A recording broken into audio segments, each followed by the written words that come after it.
So I'm not going to ask you for another prediction here, but I'm interested. Like, was that prediction that you made just based on overall fundamentals in silver, or did your PSLV follow-on offering play like way heavily on that prediction? Not really. Like I didn't think it would go to 50 because we were doing this issue. Although I was very pleased with the size of that issue. It was a very successful offering.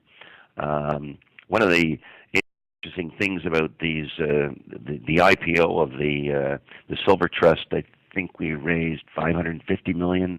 When we did our IPO of the Gold Trust, we raised 440 million. And recently, when we did our latest silver tranche, we raised 350. When we did the latest gold tranche so far, and it's still in distribution, by the way, so I can't really speak much about it. But it's raised, I think it was 303 million before exercise of the green shoe, which has not been exercised yet. But the point I always like to make that people buying this are making up their own minds, and they're willing to put as much money into silver as into gold, which means they're buying 50 times more physical volume of silver than they are gold. And when you go to the U.S. Mint site, they sell the same number of dollars of silver as gold, which means people are buying 50 times more silver than gold. But when you look at what's available to buy, we produce 80 million ounces of gold a year, and maybe 70 million of that is available for investment. And we produce 900 million ounces of silver, and theoretically, let's say 200 million is available for investment. Well, that means you can only buy 3 times more silver than gold for investment purposes. But we see so many instances where the ratio is 50 to 1.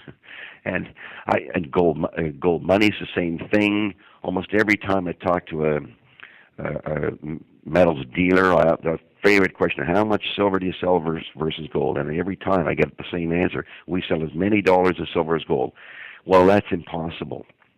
It's just impossible that people can keep buying at that rate, and we not end up with some kind of shortage. So that's really, it's those data points that make me so optimistic about silver.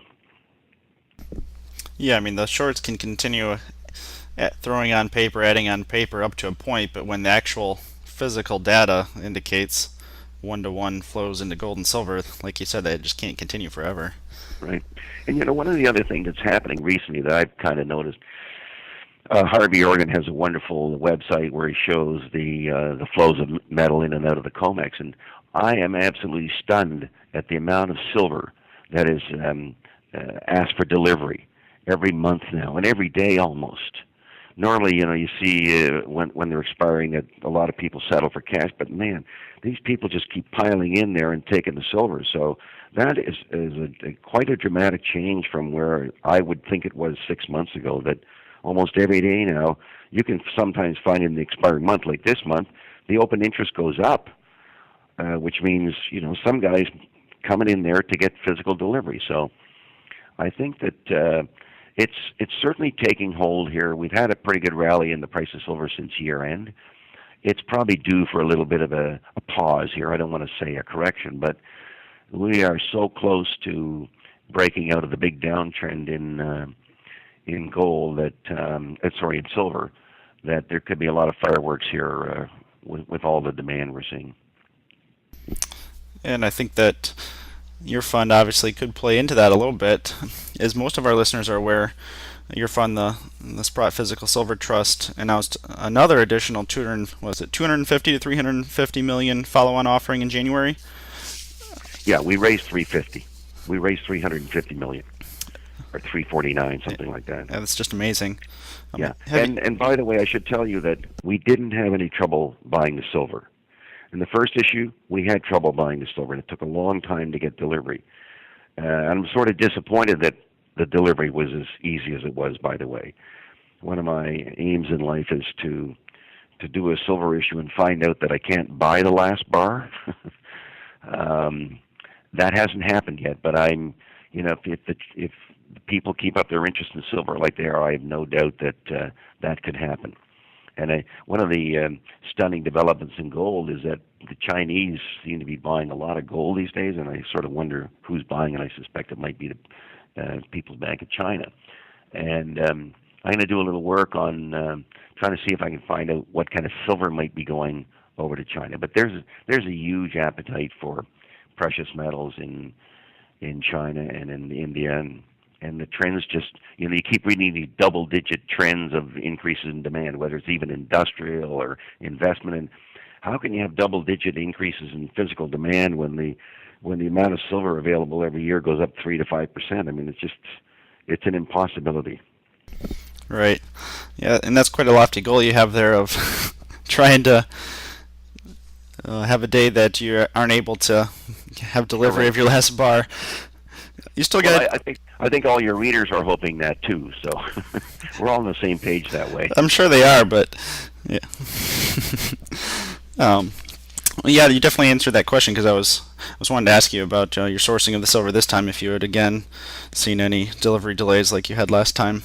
I don't think we've had any. I don't know that we've got everything yet, but silver's kind of bulky, so it's not that easy to move around. So, you can sometimes expect it can take 3 to 4 weeks to get the kind of size that we deliver. But, last time there was some silver that was actually manufactured after the date that we'd committed to buy it. So, in my mind, it wasn't as though it was just sitting around in some inventory somewhere, and you just load up a truck and ship it. So there was I think a bit of a shortfall at the time. Right.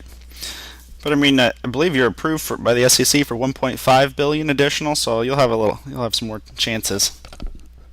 Well, if the right, I mean, the one thing I really would like to do is get some institutions interested in silver.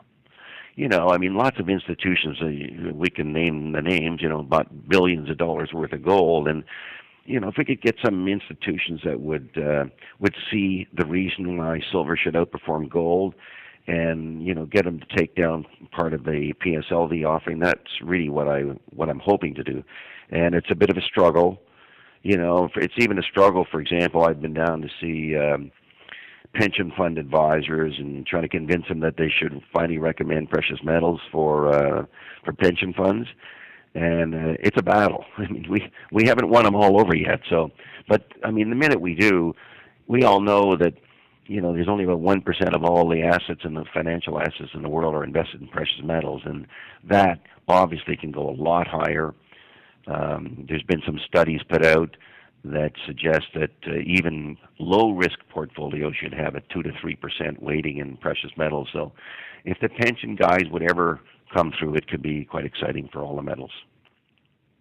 Yeah, I definitely agree. I want to kind of go back and touch on one thing that I thought was pretty interesting, and from what I've read, you've had decent response to.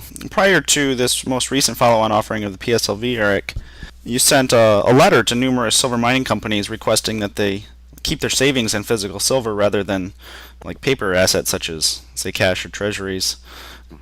At the time, in the back of my mind, I kind of wondered whether you were preparing to begin sourcing physical silver, like in volume, directly from these mines, and that kind of speaks to me that the paper's futures market, such as the COMEX, is kind of in danger of more fading into irrelevance rather than facing like a outright hard default.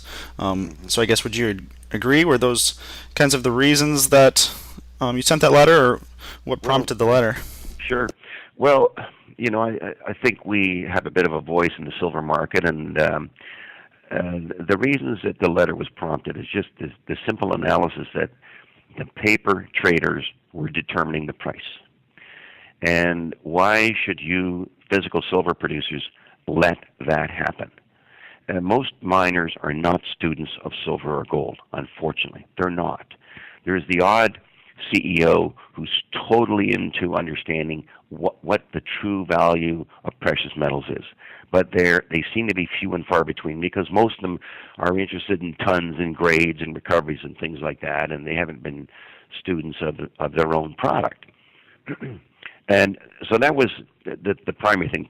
Would you guys please think about what's happening in your silver market? Plus the fact that it got bombed last year, and you're just going to sit back and lose, $25 an ounce you might otherwise be making, or are you ready to take a stand here?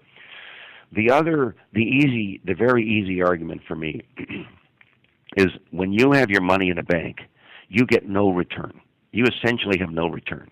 In fact, I think it was expressed very well by the gentleman who runs UC Resources that, you actually get a negative return at the end of the year because inflation's higher than the return you're getting on your money. I happen to be of the view that having money in a bank is a dangerous thing. And of course, they keep, in essence, bailing out the banks all the time, such as the recent G6 announcement that will give unlimited loans to banks. Well, they had to give unlimited loans to banks because there were some banks that were on the brink, which tells you that it's risky having money in a bank. So not only do you have to accept the risk, you get a negative return. Why don't you believe in your own product that also has been a currency and will become a currency? So that's really why I went there. And I thought, if we could just tip a few of these silver producers around to thinking about, what's going on in the markets and who's determining the price, maybe we'll let the physical markets determine the price instead of the paper markets determine the price. Yeah, that's all the world of difference. If you actually had physical market determining the price, the whole game would be over. Right.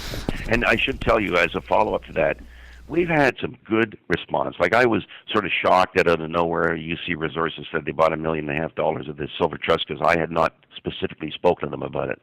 But I can tell you that First Majestic did buy $10 million of our issue. And, Keith Newmeyer, who runs First Majestic, is a very pro-silver guy. As you know, he makes silver available on his website, First Majestic Coins. And he was very helpful in that regard.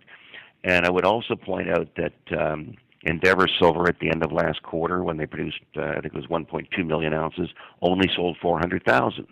And why did they not sell the other 800,000? Because they thought and explained that this price is not appropriately priced at the end of the quarter and was down around $27.